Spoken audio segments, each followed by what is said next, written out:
Having a creative career can be full of ups and downs. Especially as a content creator or freelancer and you've only got yourself to rely on, there can be so many things that can go wrong regularly, and I really do think that there's many different things that we as creatives do struggle with on a regular basis. But I think one of the main things that we all struggle with at some stage or another is when we get into a creative rut. And this can be a really tough thing because, like I've mentioned previously on my channel, when you do monetize your craft, when you are monetizing your art and you're making it a full-time career for yourself, you sometimes can't afford to get into these creative ruts, and it's really hard to get out of them at times. And unfortunately, I can't sit here and tell you exactly how to get out of a creative rut because I feel like it's completely different for everyone. It's such an individual thing, and certain things will help some people and other things won't help at all. But what I am going to do today is I'm going to go through some of the things that I find that I tend to reflect on quite a lot if I do find myself in a creative rut, which does happen pretty often. And I do tend to reflect on these things because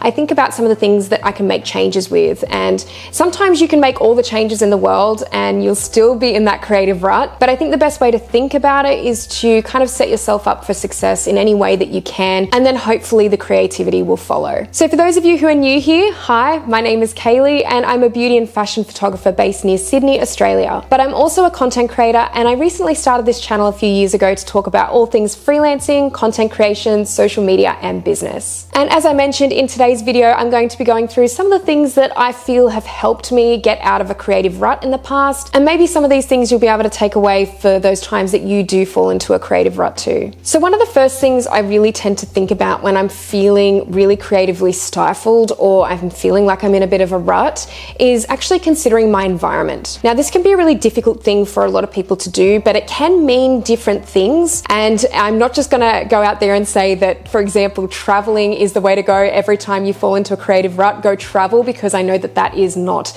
necessarily accessible to a lot of people and financially could be an issue. So I 100% know that that is not going to be everyone's go-to when they do fall into a rut. However, I have always found that for me personally, travel has really resonated, and changing my scenery, changing my environment has made a huge impact on my creativity in the past. I've always found that traveling and getting out there and trying new things even can be such a great spark of creativity. I don't know exactly what it is about travel or finding a different environment, going to different places, being in a different country. I don't know what it is about that really does it for me. The only thing that I can say is that quite often I will come home with a totally different perspective, a totally different experience going on in my mind. And I know that wherever I've visited has probably inspired me to go on and do something else when I get home, or to create something. Or I even try and reflect, I think sometimes when I'm overseas or when I'm traveling elsewhere, I tend to reflect about my own business and what I really want out of it, what I want to create. I think that time away and taking a break, it probably doesn't need to be going overseas or going traveling somewhere,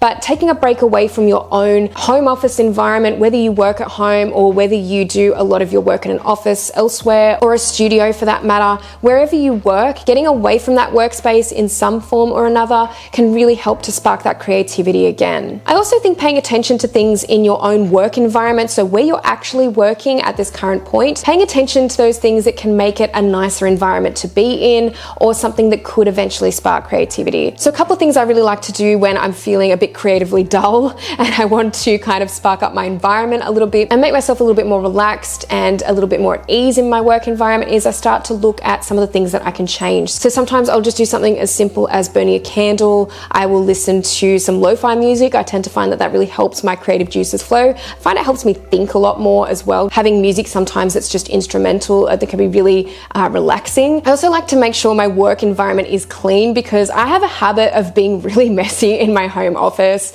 and I do think that I probably need to clean my office a little bit more regularly than what I do. But I think especially when it gets to that point where it is just so messy that I just can't even think straight when it's that bad. Kaito's just randomly come to join me now.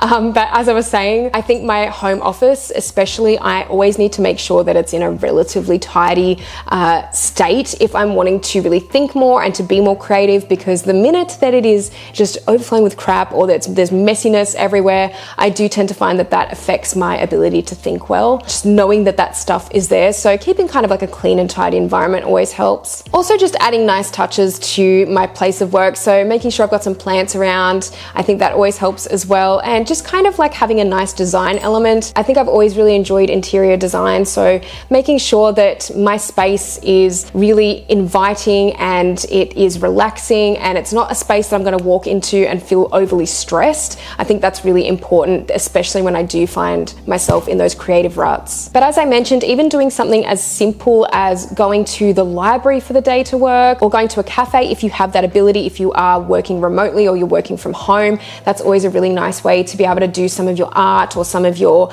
work. I know that not everyone has that ability. Even still, you may be working a 9-to-5 job and you might be in an office environment, but even at lunchtime and things like that, just having those small little breaks away from your office. Don't eat lunch at your desk if you can avoid it, because I remember I used to do this a lot when I used to work a 9-to-5 as a travel agent. I would just eat at my desk, and it was such a bad habit because I never actually got outside. I never got into a different environment. So always just doing those little things like going for a walk, changing up your environment if you can. I really do feel like that helps with getting the creative juices flowing. The next point that I'm going to talk about is self-care and actually having time out. So it really does tie in closely with the first point that I talked about, but making sure that when you're working and your office space or whatever space you're working in is kind of inviting and it doesn't have that really stressful element. I know that that's not always possible, but really trying your best to remove anything that makes you feel stressed in that environment is a really important thing. And that's part of your self-care as well. But really when it does come to self-care, I think the really important thing is to take time out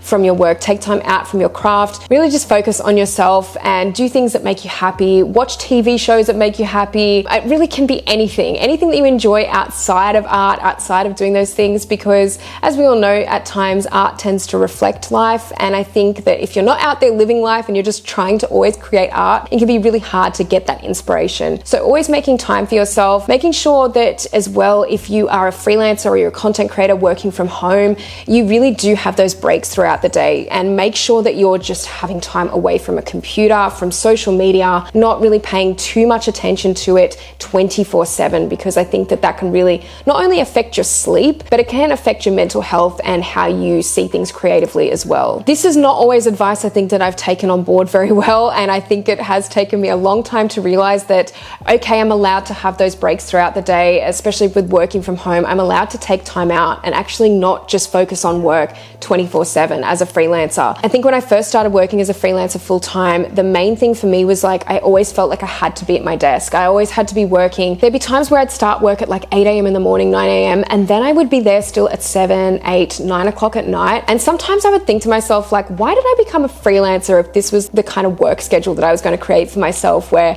oh, I wasn't working 9 to 5 anymore. I was working more like 9 till 10. I definitely think that there's a lot of room for improvement when it comes to really integrating that self-care into your routine and making sure that you recognize when these moments of stress come up, when these moments of feeling overwhelmed or exhausted come up. You really need to make sure that you're having that self-care and that time away from your work. The next thing I like to do when I'm in a creative rut is I actually like to reflect and really go back to what and who inspires me. So this can kind of feel like going back to the beginning or starting from scratch again a little bit. It's funny, when I used to do this with photography, one of my first inspirations for fashion photography and portraiture in general was Lara Jade. I was a really avid user of DeviantArt at the time, and this was going back to, God, probably like 2007. And I just really enjoyed, it might have actually even been 2006, but I digress. I would always go back to her work, and Zhang Jinger as well. I hope I'm pronouncing her name right. I really adored her work. I still do to this day, and sometimes I still go back to both of these photographers' work on DeviantArt, and I just go back and reflect. And I kind of do this from a nostalgia viewpoint as well. I'll go back to their work, look at some of their earlier works, and just remember why I was inspired to do photography and why I was inspired to do fashion, or why I was inspired to create photos in the first place.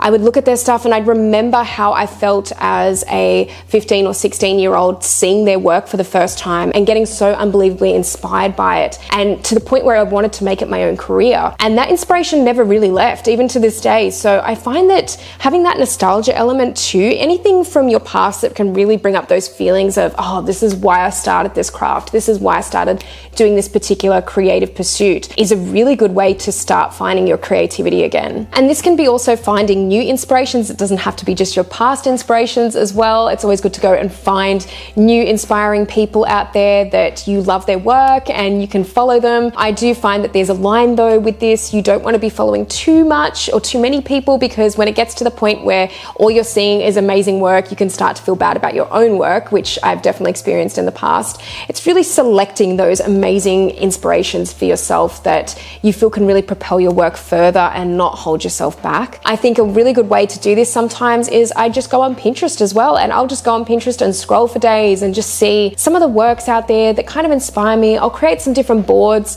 and this is just stuff that I do in my free time. If I've found myself in a creative rut, I have just done this specifically because I've felt creatively stifled. I wanted to get some more inspiration, so I just go onto Pinterest and save some items and start trying to fuel those creative juices again. And then the last point that I'm going to talk about today is what I like to call sandbox time. Now, I've actually spoken about this with my brother quite a lot, who is an illustrator. He does animation, he does a whole range of creative pursuits, and I've spoken about this with him several times before, and we've always been under this agreement that you need like a certain amount of sandbox time. And what I mean by that is time for yourself to just kind of experiment and play around with your craft, your art, and just do things that maybe you wouldn't usually do, but it doesn't have to be for anyone to view. It doesn't have to be for social media. It doesn't have to be to pitch to clients. It doesn't have to be to pitch to anyone. You're not doing it for anyone else but yourself. Sandbox time is literally just throwing yourself into some creative work and seeing what you can create for yourself, not for anyone else. I think this is something that's probably not talked about enough as creatives, especially with working creatives, because there's always this push on how to get clients,